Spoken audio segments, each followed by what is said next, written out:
It's one thing to be alone in the wilderness. It's another to realize you're not alone at all. A few years ago, I set off on a solo hike deep into the Olympic National Forest in Washington State, accompanied by my two dogs. After 4 days, I was a good 20 miles from any known roads or trails, camping high up at around 7,000 feet. The tree line had begun to thin, and I'd made camp in a vast open meadow atop a secondary mountain. It was about an hour before sunset when I arrived. Normally, my big dog would roam nearby while I set up camp, scavenging for sticks, barking at squirrels. But this time, something felt different. He wasn't playing. Instead, he was fixated on the steep, shadowy mountainside behind me. His tail was rigid, pointing straight up, and he was barking relentlessly. It wasn't the playful, yappy bark he used for small animals. This was different. This was a bark of concern. A deep, uneasy growl rumbled in his chest, his body tense, as though he sensed something I couldn't see. The day before, I'd found a strange note under a rock at the last landmark warning of a problem in the area. A group of campers had reported something harassing them, and on my way up the mountain, I had come across large cat tracks. Mountain lions.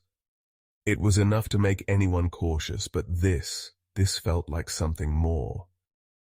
I decided to take a quick scouting trip up the hillside to check for movement, maybe even track down where I'd hang my bear bag. For those unfamiliar, a bear bag is a waterproof sack used to keep food safe from bears. You have to hang it high in the trees, far enough from the ground where even the most determined of animals can't reach it. There were a few trees, but they were high up, on the steep hill above me. I hadn't seen or heard anything, but then my dog started whining. A soft, anxious whine that tugged at my gut. Whatever was up there, he could feel it, even if I couldn't. It was as if the forest itself was holding its breath. I began to climb the steep hill. It was so steep that I had to brace myself against the trees to keep from slipping. Each step felt like it could be my last, but I pushed on. Halfway up, I heard a rustling sound.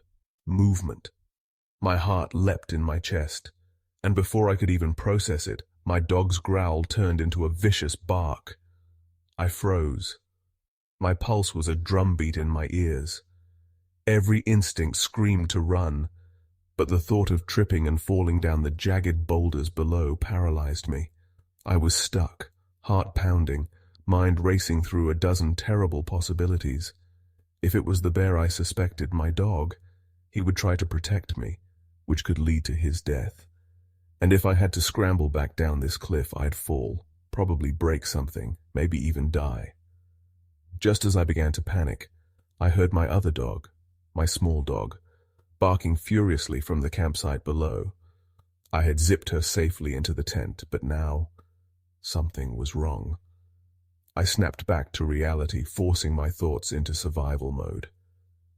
I called my big dog Loki, and he reluctantly came back to me. I leaned against a tree to steady myself, trying to calm my racing heart. That's when I realized something that made my blood run cold. I had forgotten to turn on my headlamp. The adrenaline hit me so hard that I almost punched myself in the face as I tried to switch it on. My knees were shaking and my chest felt tight. When the light finally flickered on, I scanned the darkness around me. My heart was in my throat. There was no sign of movement, but I'd heard something. Something was up there. I had to know what. I carefully began to make my way back down the hill, each step a careful balance, and then out of nowhere, Loki lunged forward, barking furiously. He charged up the hill in a sudden burst, snarling and foaming at the mouth. Whatever it was, he had just made it blow its cover. I froze. My eyes locked on what moved through the trees, something crouching just ahead. It wasn't a bear. It wasn't a mountain lion. A man. A man, dressed in ragged clothes and a hood, blending into the hillside like some twisted version of a ghillie suit. But his face wasn't covered in camouflage. It was dirty, grimy, and staring straight at me. We locked eyes. No words, just an unbearable tension in the air, like we were communicating through sheer willpower. I don't know how long we stood there, but the chill that ran down my spine felt like it could last forever. I didn't move, didn't speak. I just stood my ground, hoping he would back down, but my stomach churned. I wanted to scream, but was paralyzed by fear.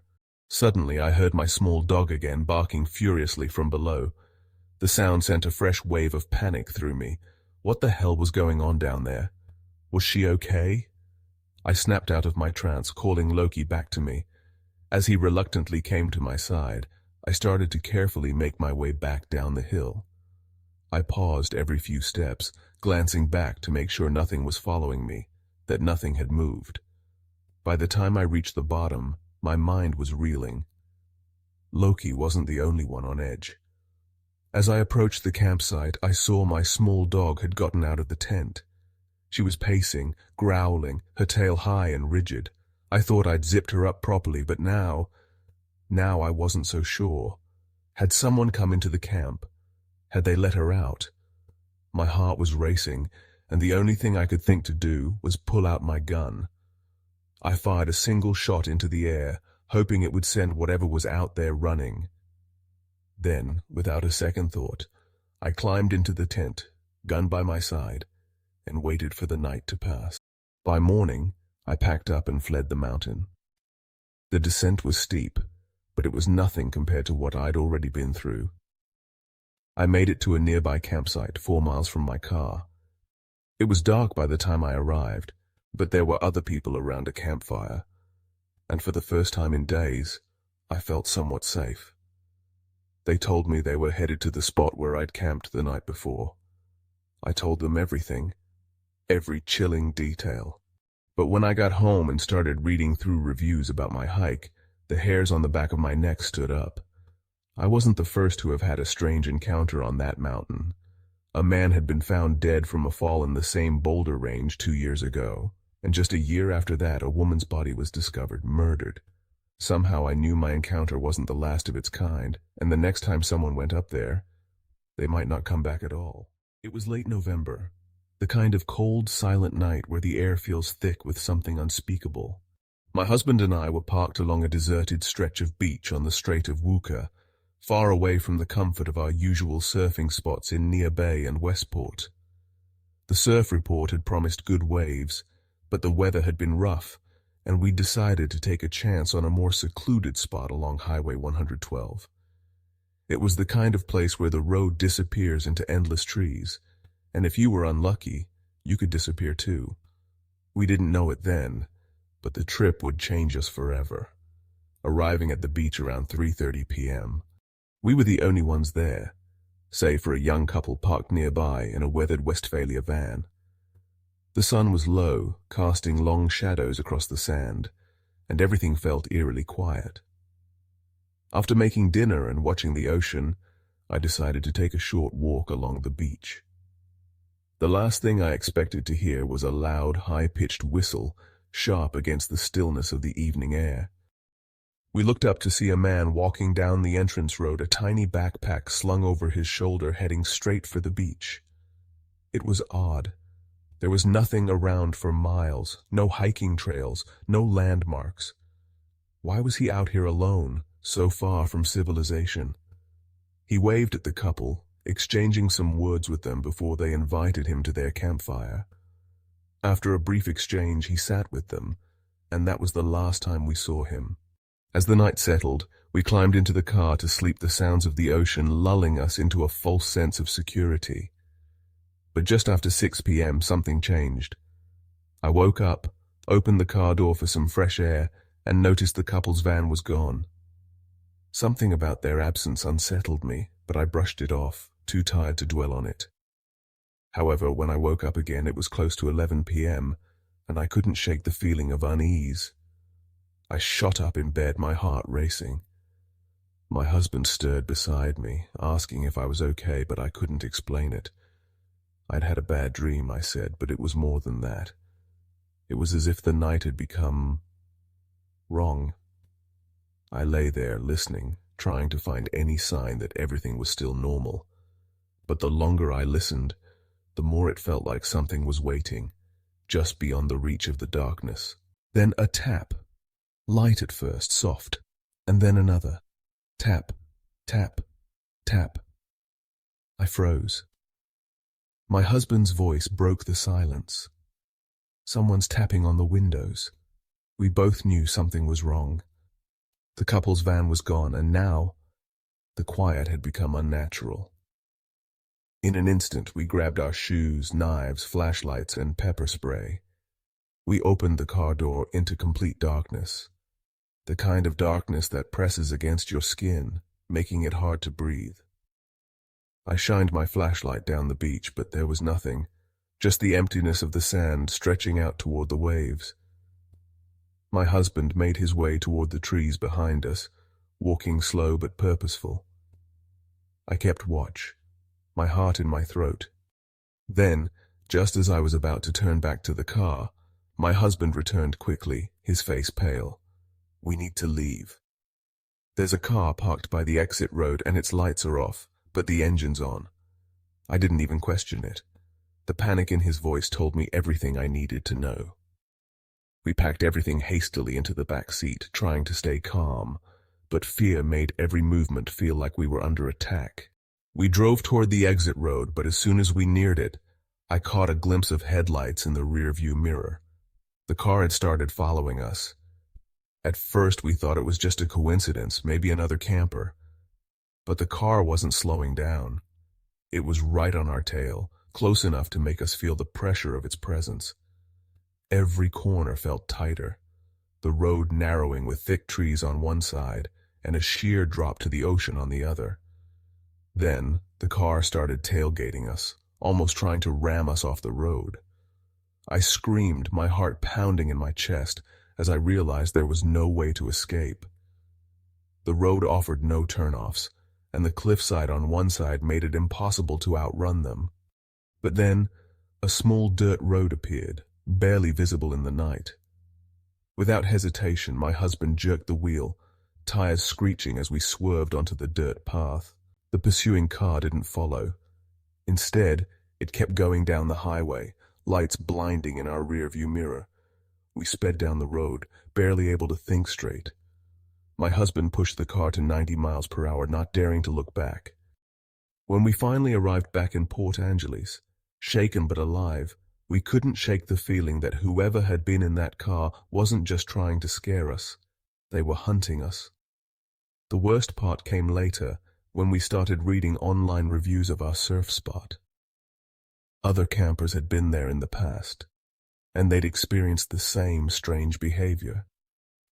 One review mentioned a man found dead from a fall near the same boulders we'd been parked by 2 years earlier.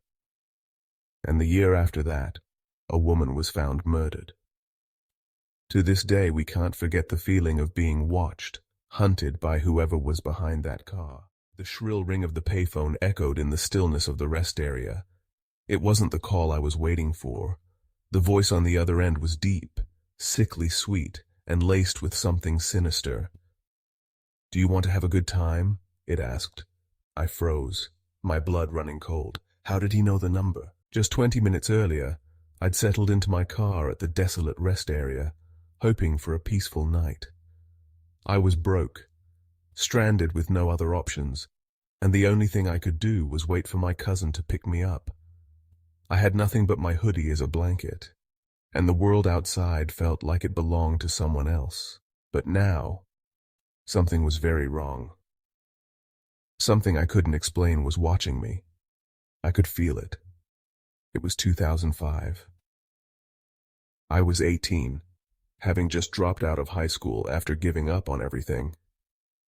Health problems, a lack of direction, and an addiction to booze had led me to make reckless decisions. One of those decisions brought me to Washington State, where I lived with my cousin and his girlfriend in a small town north of Seattle. Most days I wandered the streets of Seattle, going to concerts, hanging out with friends, living in a haze of confusion and aimlessness. But today I was stranded. With little money in my pocket, I knew I needed to get back to my cousins. My gas tank was running on empty, but I figured I'd make it, that is, until my car sputtered to a stop about 20 miles from my exit. A rest stop loomed ahead, and I pulled in, hoping to make a collect call to my cousin. No answer. His girlfriend didn't pick up either. There I was, alone, broke, and on the edge of desperation. That's when the van pulled in. A faded Chevy Astro, the kind you only see parked in the far corner of a rest area after midnight. And out of it stepped a man, no, a thing, that made the hairs on the back of my neck stand up. He was in his 50s, pudgy, with a balding head and thick dark glasses. He looked just like a creepy old man who belonged in a documentary about serial killers. He slowly wandered the parking lot, peering into the windows of the cars around me. The lot was nearly empty, only 3 other cars besides mine, and they were all parked in silence. And then he stopped. Right in front of my car, he just stared. Not for a few seconds, but for what seemed like an eternity. Every ounce of my body screamed at me to drive away, to leave. But I was stuck, trapped in my own helplessness. The man didn't move. He didn't blink. He just stared.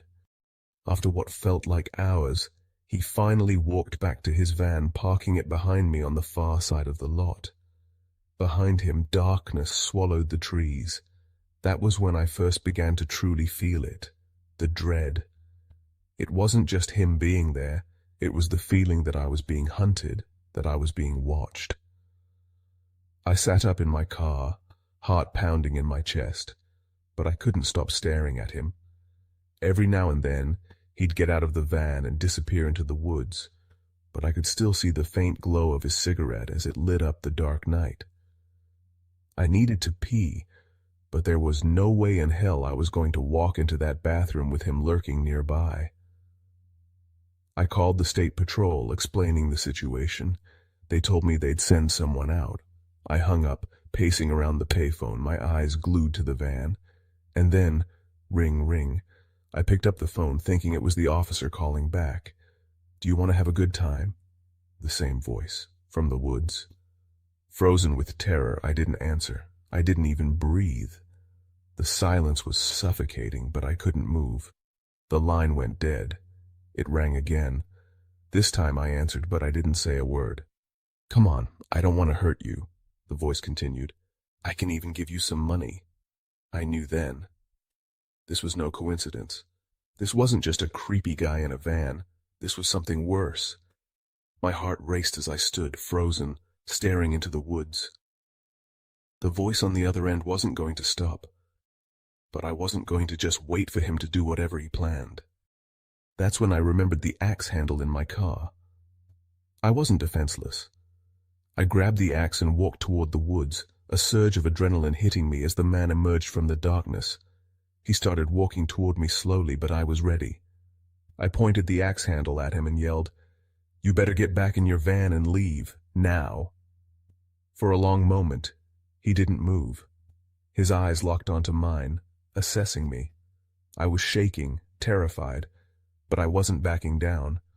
And then slowly, he turned and got back into his van. He drove away, never taking his eyes off of me.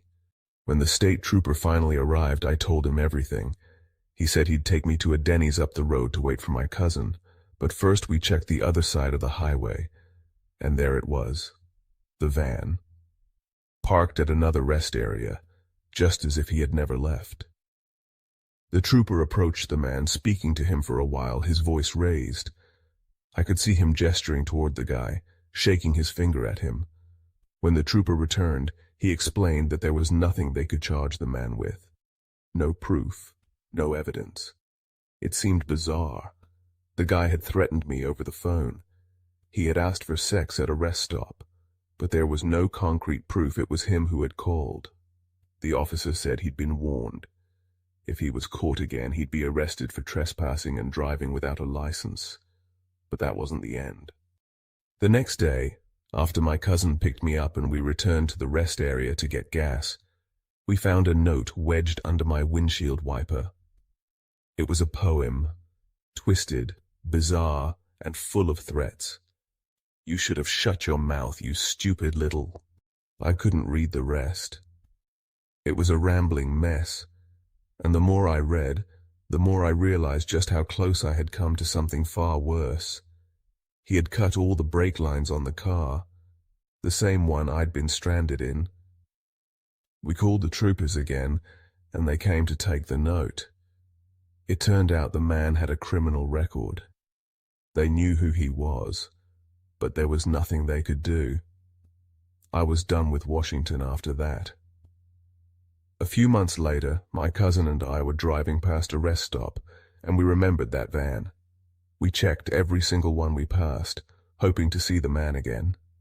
We didn't, but in some strange way, I was relieved. I didn't want to know what would have happened if we'd found him again. Looking back, I know I narrowly escaped something much darker. I don't think I'll ever forget that night.